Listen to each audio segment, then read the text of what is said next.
Hello everyone, welcome back again. So, we already discussed about chemical bond in our previous videos. Now, today we are going to discuss about the concept of overlapping, that also called as a covalent bond. So, what is the meaning of overlapping? Means the mixing of two or more orbitals is known as a overlapping.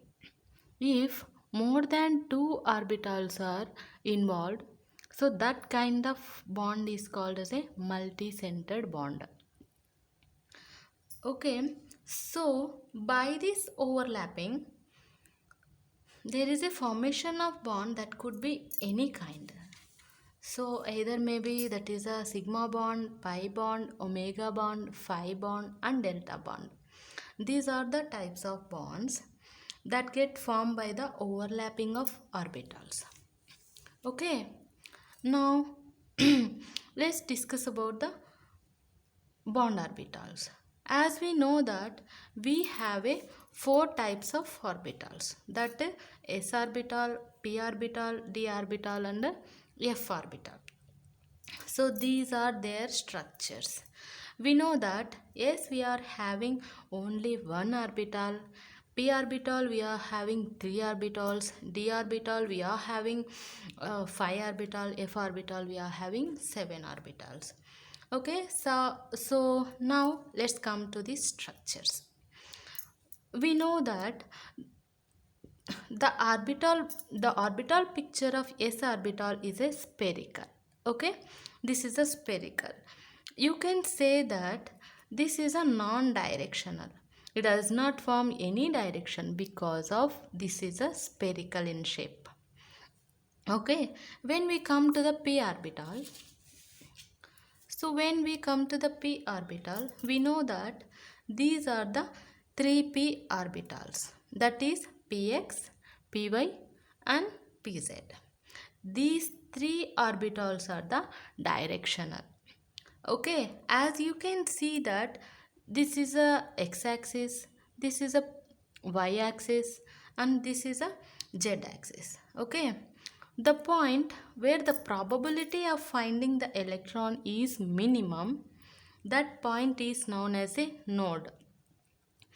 Okay, as you can see that at this junction the probability of finding the electron is minimum, so therefore I have mentioned here one arrow mark. So it is called as a node, also called as a nucleus. So it's clear, this is a p orbital is a directional and s orbital is a non-directional.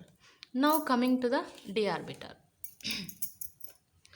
So as we know that we are having 5d orbitals. Out of these 5d orbitals, these three orbitals are lies in between the axis. Okay, this is the axis now. These three orbitals are lies in between the axis, and these two orbitals, that dx square y square and dz square orbitals are lies on the axis. Okay, the dz square orbital is basically linear in shape, linear combination. So by this linear combination we get this type of structure. Okay, so this dz square is quite different from this dx square and dz square. Okay, so I hope now it's clear to you. S orbital is a directional, p orbital is a s orbital is a non-directional, p orbital is a directional, and these all are the d orbitals, and these are their structures. Okay, so now let's discuss about the bonds, that is sigma bond. Okay, in general, let me tell you about the in general about this topic. Actually, take this axis. This is a x-axis, this is a y-axis, and this is a z-axis. Okay, so this z-axis is parallel to the plane Avuna?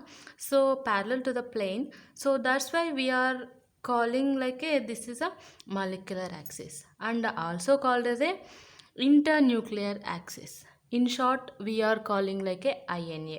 Okay, INA means internuclear axis. Okay, so next coming to the sigma bond. How will you identify the sigma bond? Either it is a pi bond or it is a sigma bond or it is a, so what type of bond it is? How can you identify? So that purpose we are having here characteristics and identifications. So what are the identifications of sigma bond means? So pi bond overlapping characteristics are two lobes are involved. Must and shouldly here in formation of sigma bond, two lobes should be involved. So here one overlapping zone should form, and overlapping zone exists in the INA. INA means internuclear axis, no? So let's come to the structures. So see here, this is a sigma bond, no? Okay, there are a overlapping of two s orbital. This is a s orbital, no? This is a s orbital. So there is a overlapping of two s orbital. There is a formation of one overlapping zone over the INA. Okay, so there are a two lobes which are involved in there. So therefore we can say that this is the formation of sigma bond. Okay, in between s and s orbitals. Okay, now so now let's coming to this is a p orbital, this is a p orbital. What is the rule of the sigma bond? Okay, so overlapping of two p orbitals, two lobes should involve, no? Two lobes are involved here, and one overlapping zone should form. Only one overlapping zone are formed here, and overlapping zone must and should exist in the on the INA. INA means internuclear axis. Okay, now so this is a p sigma bond, p sigma bond. Now let's coming to the the structure. This is a p orbital and this is a s orbital. Okay, so what is the rule of here? So two lobes are involved, one overlapping zone is formed, and this overlapping zone lies on the axis. So we can say that there is a formation of sigma bond. Okay, these are the main important points about the sigma bond. Okay, now let's coming to the pi bond. How will be formed?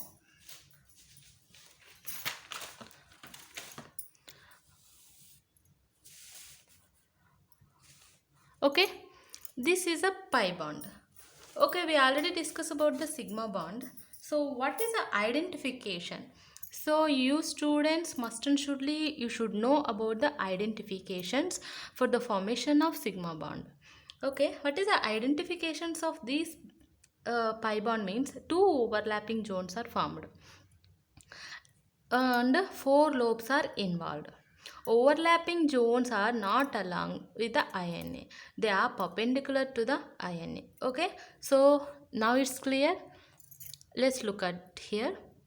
Okay, so the most important point in this pi orbital is the overlapping zones are not along with the INA. They are perpendicular to the INA.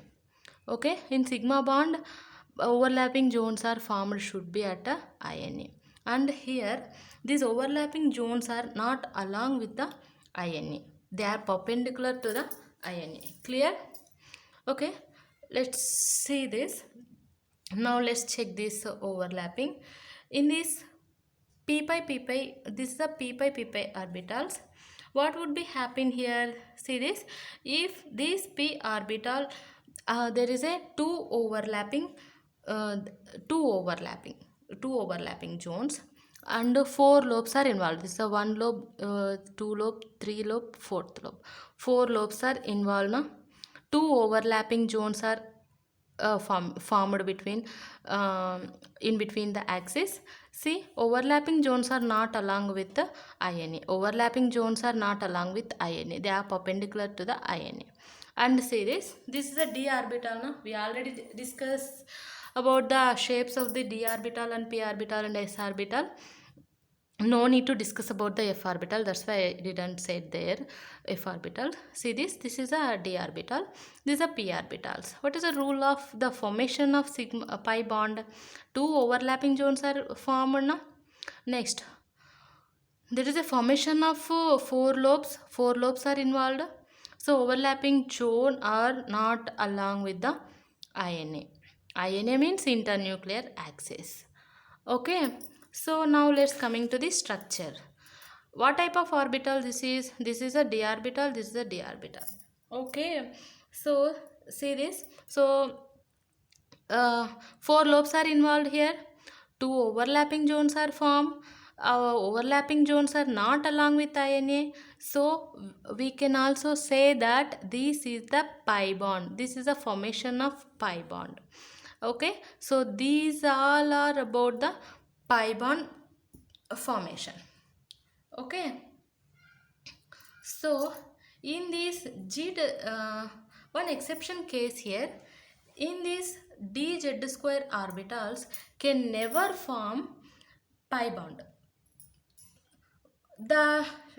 Why? Because the shape of d orbital is like this now. This is the same like a p orbital now. So they cannot get any overlapping. They cannot get any overlapping like this. Okay. So see this. So this is looking like a p orbital. So dz square orbital is looking like a p orbital. They cannot form like this, sideways overlapping. This is a sideways overlapping, head to head overlapping. No, sideways overlapping should not form. Why? Because of this ring. So it can exist to only on the axis. Okay, so that's why only dz square orbitals only form sigma bond. These should not, they never form the pi bond because of this reason. Okay guys, so next video lesson we will discuss about these examples, pi bond and sigma bond, how like it is formed, how what kind of bond should be formed in the by using the sigma bond, pi bond, like this type of bonds. Okay, so next video lesson we will discuss about more and more examples about this sigma bond and pi bond. Okay, thank you for watching. Thank you.